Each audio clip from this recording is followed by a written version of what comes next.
Hello, everybody from Rabat in Morocco.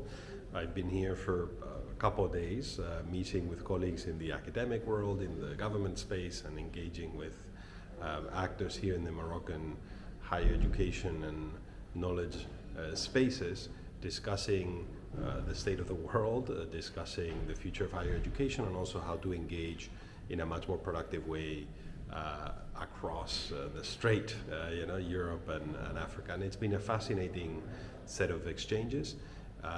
One area of reflection and of insistence has been that Morocco belongs to the South, the global South, or the New South, which is the term that they like to use here.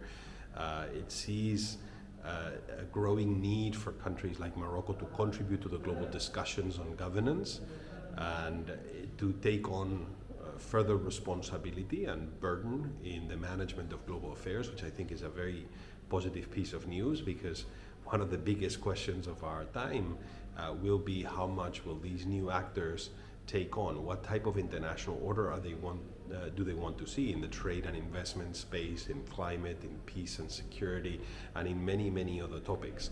This is what brought me here, and as a Spaniard I should say that Spain is a very southerly country anchored in the north. We're members of the EU, members of NATO, a consolidated democracy, but we have our heart is in the Mediterranean. We engage with Northern Africa, and we have for a very long time. Part of our history and our future is anchored in Latin America. So there is a vision for Spain as a bridge builder, as an articulator of the north-south dialogue, which is going to be so important in this very fractured international environment, and there are very few countries that can play this role. So this was a key part of the discussions here, including with the government. We have an interesting thing in our future, which is the 2030 World Cup, which will be jointly organized by Portugal, by France, Portugal, Spain, and Morocco.